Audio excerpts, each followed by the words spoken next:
बहुजन समाज की हर खबर पाने के लिए सब्सक्राइब करें अम्बेडकर पीपल्स वॉइस और बेल आइकन दबाएं। और फ्रेंड्स, मैं उड़तराम रोलीर आप देखना शुरू कर चुके हैं अम्बेडकर पीपल्स वॉइस। बाबा साहब अम्बेडकर एक बात कहते थे कि शिक्षा उस शेरनी का दूध है जो पिएगा वो दहाड़ेगा।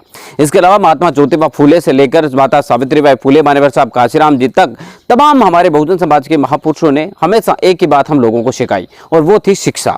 यानी कि सबसे पहले बहुजन समाज के लिए सबसे ज्यादा जरूरी अगर किसी चीज की है तो वो शिक्षा की है। यानी कि बहुजन समाज को अगर अपने आप के समाज को मजबूत बनाना है, बड़ा बनाना है, बहुत कुछ समाज में करना है, तो सबसे पहला जो काम है वो शिक्षा का ही करना होगा। और शिक्षा में हम लोगों को जो हाईएस्ट शिक्षा होती है, एजुकेशन होती है, उसके अंदर हम लोगों को परिवेश नहीं दिया जाता या हम लोगों के साथ जो भेदभाव होता है, अलग अलग बातें होती है और उसके कारण हम लोगों का जो एडमिशन नहीं हो पाता। तो ऐसे हालातों के अंदर आपको बता दें कि बाबा साहब अम्बेडकर जी ने हम लोगों के लिए रिजर्वेशन का प्रावधान किया ताकि जो हमारी प्रतिभाएं हैं वो आगे निकलकर अगर उस कोटे के तहत, अगर जनरल कोटे के तहत भी उनका एडमिशन ना हो तो मजबूरी के अंदर इन लोगों को एससी कोटे के अंदर तो जितनी सीटें होती है उतने हमारे बच्चों को लेना ही पड़ेगा।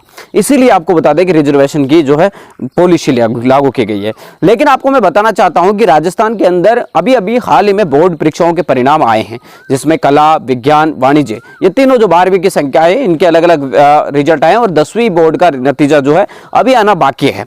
इन नतीजों के अंदर हम देखने की कोशिश करें तो विज्ञान वर्ग और कला वर्ग के अंदर बहुजन समाज के बच्चों ने टॉप किया। दोनों ही क्लासों के अंदर आपको बता दें कि अच्छे खासे अंक लाते हुए बहुजन समाज के बेटों ने टॉप किया। कल बाड़मेर से आई खबर जिसके अंदर आपको बता दें कि प्रकाश, जो कि बहुजन समाज से आता था, दलित समाज से आता था, गरीब परिवार का बच्चा है। बाड़मेर जो एकदम पिछड़ावार जिला है और जहां पर आपको मैं बताने की कोशिश करूं तो जातिवाद की जो घटनाएं होती है वो सबसे ज्यादा होती है, जात छुआछूत भेदभाव जो भी बहुत ज्यादा होता है। तो ऐसे हालातों के अंदर प्रकाश ने वहां पर पढ़ाई रहकर सरकारी स्कूल में पढ़ाई करके, खासतौर से सबसे बड़ी बात यह सरकारी स्कूल में एक तरफ जहां भाग दौड़ पढ़ाई और प्राइवेट स्कूलों का जो जनाधार लगातार बढ़ रहा, ऐसे हालातों के अंदर प्रकाश के द्वारा 99.2% उन्होंने हासिल किए, यानी कि उन्होंने 100 में से 99.20 अंक हासिल किए। तो कुल मिलाकर आपको बता दें कि लगभग उन्होंने पूरे ही अंक हासिल करते हुए पूरे देश को गौरवान्वित करने का महसूस किया। लेकिन इसके बावजूद भी इतनी बड़ी प्रतिभा, सरकारी स्कूल का निकल कर आया हुआ बच्चा, तमाम इतना सब कुछ होने के बाद भी जो राजस्थान पत्रिका बड़ा अखबार माना जाता है राजस्थान का, उसके अंदर एक लाइन भी नहीं छापी गई। दैनिक भास्कर के अंदर कुछ लाइनें लिखी गई, लेकिन वहां पर भी आपको बता दें कि प्रकाश की जगह उन्होंने नाम ही उसका बदलकर पंकज रख दिया और वो भी एक सिर्फ मात्र छोटी सी लाइन के अंतर्गत उसको समेटने की कोशिश की गई। जबकि इससे पहले जब वाणिज्य सकाय के जो है नतीजे आए थे तब आपको बताऊं तो उस समय अलग कैटेगरी के, अलग जाति के लोगों ने टॉप किया था। तो उनकी कई सारे टॉपर, एक टॉपर की नहीं बल्कि 4-5 टॉपर्स की फोटो लगाई, 1 नंबर, 2 नंबर, 3 नंबर बनाकर उसकी फोटोज लगाने की कोशिश की गई, जबकि इसके नहीं लगाई गई।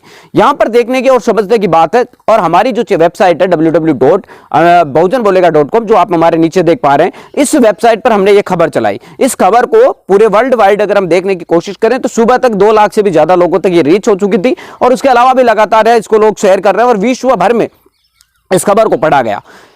जबकि आपको बता दें कि राजस्थान पत्रिका, दैनिक भास्कर जो मेन स्ट्रीम मीडिया है राजस्थान की, उनके अंदर इस खबर को बिल्कुल भी नहीं चलाया गया। तो समझने की बात यह है कि जो राजस्थान पत्रिका बार बार रिजर्वेशन, आरक्षण के ऊपर, गुलाब कोठारी जो कि राजस्थान पत्रिका के मालिक है, वो लगातार आरक्षण को हटाने और आरक्षण की समीक्षा जैसे बयानों के ऊपर बड़े बड़े आर्टिकल छापते रहते हैं। जब प्रकाश जैसा बच्चा गरीब परिवार से निकलकर, जहां रिजर्वेशन भी नहीं है, दलित समाज का बच्चा, गरीब परिवार का बच्चा अगर इस तरीके से टॉप कर रहा है ऑल इंडिया को, ऑल राजस्थान को, पूरी बोर्ड को टॉप कर रहा है, तो आप उसकी खबर चलाने में आपको समस्या क्या है? जब आपको आरक्षण के से दिक्कत है तो हमारे एकलव्य से आपको समस्या क्या है? जिस तरीके से उस समय द्रोणाचार्य हुआ करते थे, आज की तारीख में ये लोग द्रोणाचार्य। अब मैं आपको एक बात यहां बताने की कोशिश कर रहा हूं कि यहां पर प्रकाश की खबर उसी तरीके से नहीं चलाई गई है जिस तरीके से हमारे लोग बहुत ही काबिलियत होने के बावजूद भी आज तक कांग्रेस, बीजेपी, आरएसएस जैसी जो पार्टियां होती हैं उनका ना तो राष्ट्रीय अध्यक्ष बन पाते हैं और ना ही प्रधानमंत्री बन पाते हैं।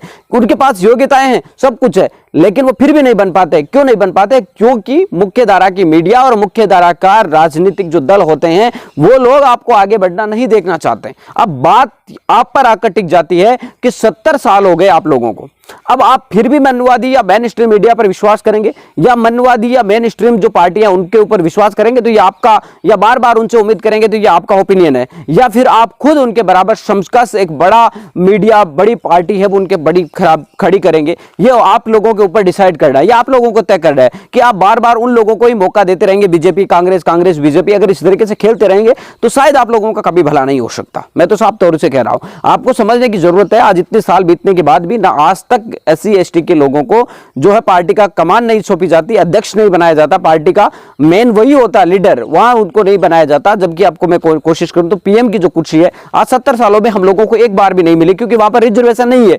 अगर रिजर्वेशन होता तो हम लोगों को मौका मिलता, यानी कि जिन क्षेत्रों के अंदर रिजर्वेशन नहीं है वहां पर हमारी जो संख्या है वो शून्य के बराबर है। तो ऐसे हालातों के अंदर आपको बता दें कि बहुजन समाज की जो प्रतिभाएं होती है उन लोगों से ये लोग जलते हैं, इनसे ईर्ष्या रखते हैं। मेरे किसी वीडियो ने अपडेटों के साथ, तब तक आपसे लेते विदा। लाइक कीजिए, कमेंट कीजिए, शेयर करना बिल्कुल ना भूलें अगर आपको वीडियो पसंद आया।